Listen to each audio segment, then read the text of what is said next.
Bismillahirrahmanirrahim. Hai sahabat hebat semua, bertemu lagi dengan saya Fevi Sofia Andriani, calon guru penggerak angkatan 11 dari SMK Negeri 8 Batam. Kali ini saya akan mewawancarai dua kepala sekolah tentang pengambilan keputusan yang berbasis nilai-nilai. Jadi pertama saya mewawancarai kepala sekolah saya sendiri dari SMK Negeri 8 Batam dan satu lagi dari sekolah luar. Kali ini saya ditemani oleh ibu kepala sekolah saya, Ibu Nurul. Assalamualaikum Bu Nurul. Waalaikumsalam. Ya, bagaimana kabarnya Bu? Sehat Bu? Alhamdulillah sehat. Baik Bu, di sini saya ada tugas CDP ya Bu ya, mewawancarai kepala sekolah tentang pengambilan keputusan berbasis nilai-nilai Bu ya. Jadi nanti ada nanti beberapa pertanyaan nanti akan Ibu jawab berdasarkan pengalaman Ibu menjadi kepala sekolah ya Bu ya. Baik, kita masuk, kita mulai Bu. Oh, silahkan. Pertanyaan pertama Bu, selama ini kira-kira bagaimana Ibu dapat mengidentifikasi kasus-kasus yang merupakan dilema etika atau bujukan moral? Mana yang masuk dilema etika, mana yang bujukan moral? Iya. Setiap kasus itu harus diidentifikasi dari penyebab atau latar belakang kasus, kemudian dampak dari sebuah kasus itu seperti apa, baru kita kelompokkan, kemudian kita coba analisis strategi-strategi apa atau obat-obat apa yang bisa kita lakukan untuk mengobati dari masalah-masalah yang ada. Berarti kita identifikasi dulu ya Bu ya. Selanjutnya kedua Bu, selama ini bagaimana Ibu menjalankan pengambilan keputusan di sekolah Ibu, terutama untuk kasus-kasus di mana ada dua kepentingan yang sama-sama benar atau sama-sama mengandung nilai kebajikan? Kalau ada kasus yang sama, ya kita langsung langsung telusuri penyebabnya itu seperti apa, kemudian ya tentunya solusi itu nggak bisa instan dan setiap permasalahan saya tidak mau mengambil dari satu sumber ya, usahakan minimal 3 sumber, 3 opsi yang bisa kita jadikan pertimbangan, kemudian dari 3 opsi itu kita coba diskusikan dengan, misalnya kalau itu terkait dengan perilaku siswa ya berarti dengan tim kesiswaan, melibatkan guru BK, kemudian melibatkan wali kelas. Itu dulu. Setelah duduk dengan pihak internal sekolah, kita libatkan orang tua ya. Tapi apapun permasalahan, apalagi kalau permasalahan itu muncul dari sekolah, maka sebaiknya kita bahas dulu dengan sekolah ya. Nanti baru kita sampaikan solusi dari sekolah kepada orang tua ya, tapi itu bukan solusi akhir. Solusi akhirnya tetap harus dipertimbangkan dengan orang tua, melibatkan orang tua. Berarti pertama kita telusuri dulu berarti ya Bu ya, telusuri dulu baru nanti kita cari berbagai sumber berarti ya. Baik Bu, kita lanjutkan Bu, langkah-langkah atau prosedur seperti apa yang biasa Ibu lakukan selama ini Bu? Itu tadi ya, jadi setiap ada masalah, sekarang ditemukan sebuah masalah gitu, saya biasanya tidak langsung hari itu juga selesaikan tidak ya, tentunya itu juga urgensi sebuah permasalahan. Kalau memang yang riskan, yang memang harus sekarang, sebaiknya biarkan emosi biasanya permasalahan itu disertai dengan emosi itu redamkan dulu ya. Kita jangan, ya kita mungkin hanya menerima saja. Setiap orang melaporkan masalah, kita terima dulu. Setelah kita terima, kita pelajari, kita pahami ya, benarkah permasalahan itu, berat tidak, masuk kepada ranah seperti apa permasalahannya. Baru kita tentukan kapan kita akan menindaklanjuti. Tapi ingat, apakah permasalahan itu urgent atau tidak? Kalau urgent ya segera mungkin kita selesaikan. Tapi ingat, kita tidak boleh melakukan penyelesaian masalah itu sendiri. Walaupun kita di sini sebagai kepala sekolah, kita juga tidak bisa ya memutuskan itu langsung, oh kewenangan ada di saya, maka saya harus ending permasalahan di saya. Tidak ya, tetap harus melibatkan semua, karena dampak dari semua permasalahan itu pasti lingkungan sekolah akan menerima dampaknya, ya. Nanti pertama di masalah itu tidak diterima dulu ya Bu ya, baru dipelajari Bu ya, baru dianalisis ya Bu ya. Selanjutnya Bu, hal-hal apa saja yang selama ini Ibu anggap efektif dalam pengambilan keputusan pada kasus-kasus dilema etika? Langkah yang paling efektif ya, pelibatan semua pihak, ya, karena dilema etika itu dampaknya tidak hanya ke pimpinan, tidak hanya kepada sekolah, ya, tetapi juga individu. Kalau siswa individu siswa, kalau guru individu guru, ya, kemudian lingkungan sekitar di mana dia berada. Jadi semua harus peduli terhadap permasalahan itu. Makanya setiap permasalahan dilema etika libatkanlah semua pihak. Semua masalah ya Bu ya. Baik Bu, selanjutnya hal-hal apa saja yang selama ini merupakan tantangan dalam pengambilan keputusan pada kasus-kasus dilema etika? Tantangannya sekarang Bu. Tantangannya biasanya gini, kalau siswa itu terkadang di depan guru beda perilakunya dengan orang tua, atau ada perlindungan tanda kutip ya yang dilakukan orang tua terhadap perilaku anaknya, sehingga pengobatannya tadi tidak menjadi sempurna. Ya, padahal kalau semua pihak yang terkait dengan permasalahan itu jujur menyatakan apa yang mereka temukan, itu pasti obatnya akan manjur. Nah, obatnya akan manjur. Jadi tantangannya itu ketidakjujuran dari pihak-pihak yang terlibat terhadap masalah. Berarti ada faktor perlindungan dari orang tua ya Bu ya, karena nggak jujur tadi ya Bu ya. Baik Bu, selanjutnya apakah Ibu memiliki sebuah tata kala atau jadwal tertentu dalam sebuah penyelesaian kasus dilema etika? Apakah Ibu langsung menyelesaikan di tempat atau memiliki sebuah jadwal untuk menyelesaikannya? Bentuk atau prosedur seperti apa yang Ibu jalankan? Tidak ada prosedur yang baku dan tidak ada jadwal yang baku. Jadi itu tadi, urgensi dari sebuah permasalahan. Setiap waktu kita bisa, ya, setiap waktu, setiap saat kita bisa lakukan. Tetapi yang terpenting adalah setelah permasalahan itu kita tahu latar belakangnya seperti apa, kemudian kita sudah mendapatkan informasi dari berbagai sumber, baru kita atur untuk menyelesaikan masalah. Jadi tidak ada jadwal. Ya, ada waktu berarti ya Bu Iya, ya. setiap saat boleh. Tergantung kasusnya, urgensinya ya Bu ya. Jadi Bu, adakah seseorang atau faktor-faktor apa yang selama ini mempermudah atau membantu Ibu dalam pengambilan keputusan dalam kasus-kasus dilema etika? Kekuatan dari tim, ya, Ya, kekuatan dari tim yang ada di sekolah yang siap memberikan informasi. termasuk orang tua juga berarti Ya. Bu ya. Terakhir Bu, pertanyaan terakhir ya Bu ya. Dari semua hal yang telah disampaikan, pembelajaran apa yang dapat Ibu petik dari pengalaman Ibu mengambil keputusan dilema etika? Pengalamannya ya, karena kita juga orang tua ya, ketika menemukan permasalahan yang dialami oleh orang lain, ya mudah-mudahan kita hanya bisa berharap tidak terjadi pada kita.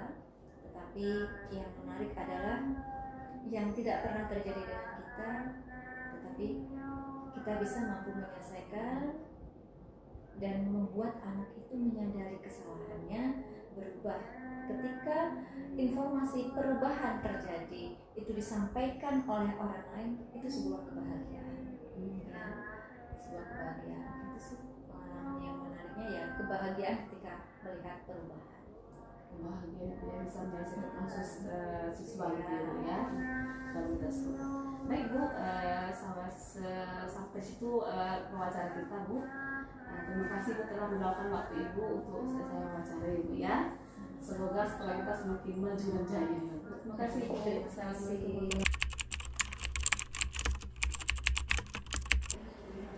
Bismillahirrahmanirrahim.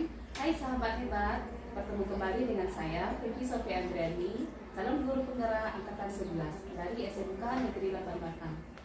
Kali ini saya akan mewawancarai 2 kepala sekolah tentang pengambilan keputusan berbasis nilai-nilai.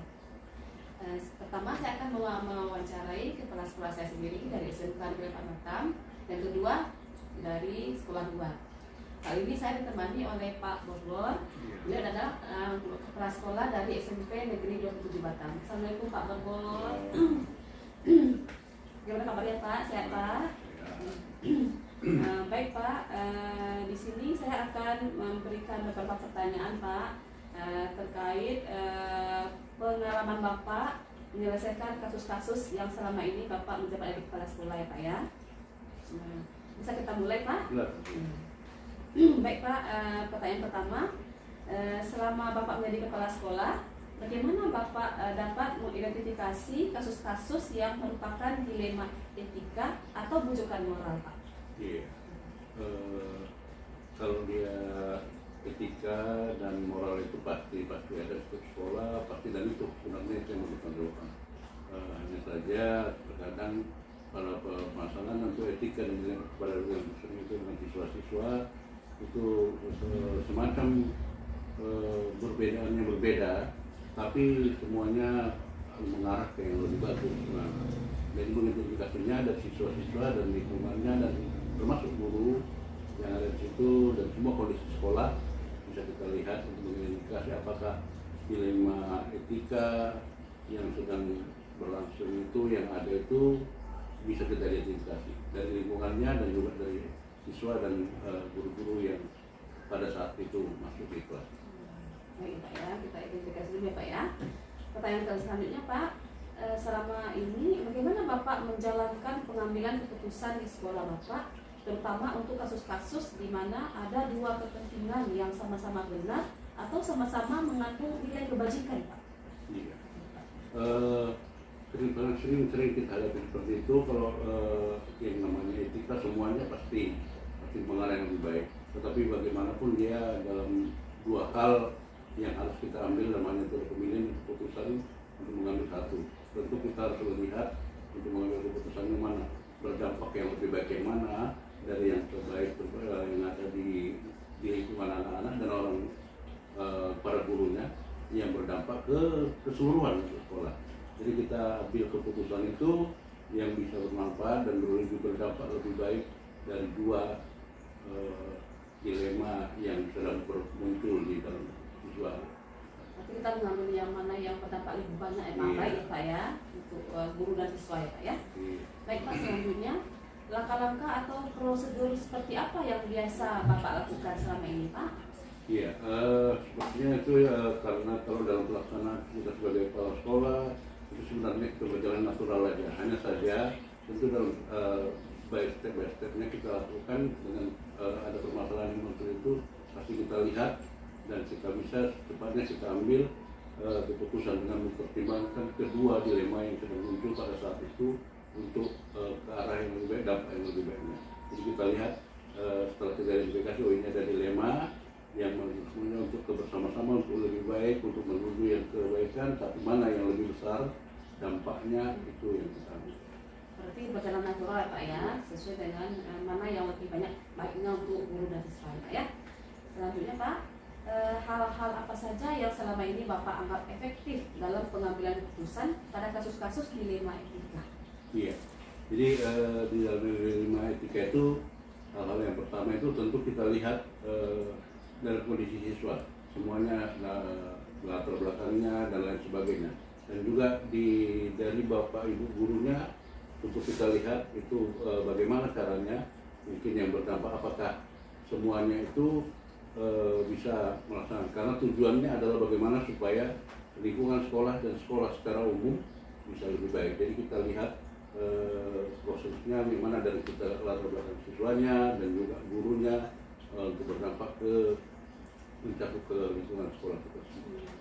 Nanti kita lihat latar belakang guru dan siswanya ya Pak ya.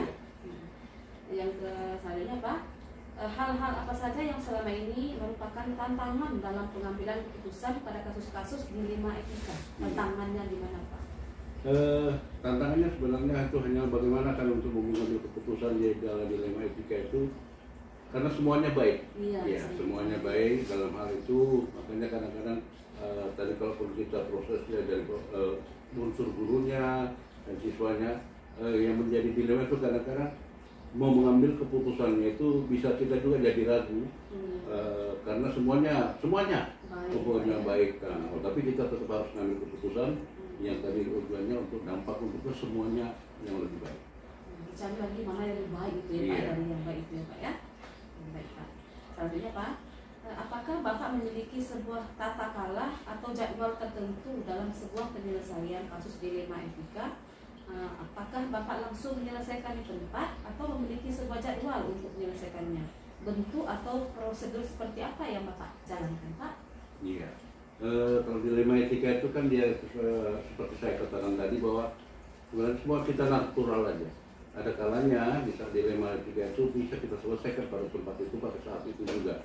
Tapi ada kalanya karena dengan kondisi dan waktu bisa mungkin agak tertunda dan kita lihat seperti tadi apakah harus mungkin ada perlu identifikasi lagi hal-hal yang kenapa muncul dilema ini.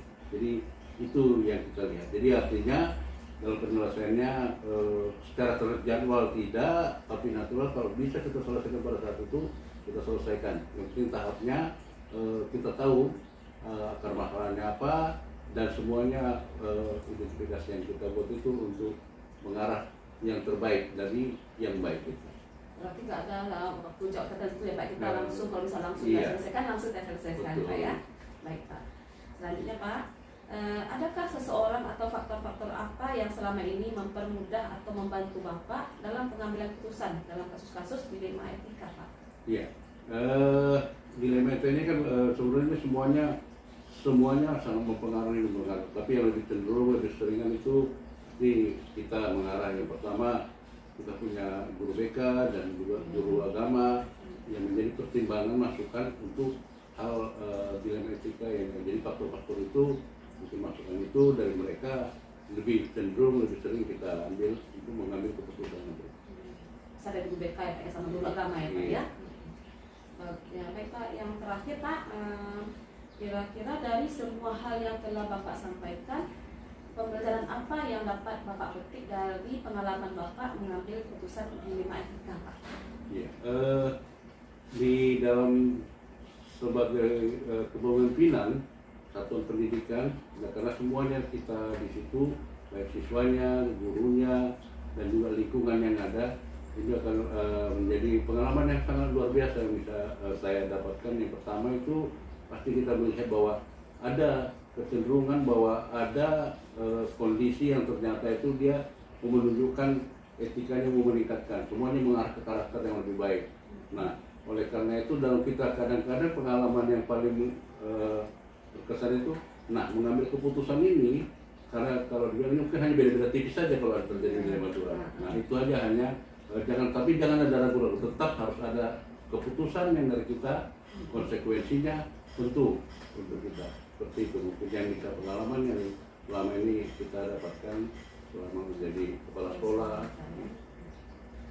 Baik Pak, terima kasih Pak telah memberikan waktu kepada saya untuk bisa diwawancara ya Pak ya.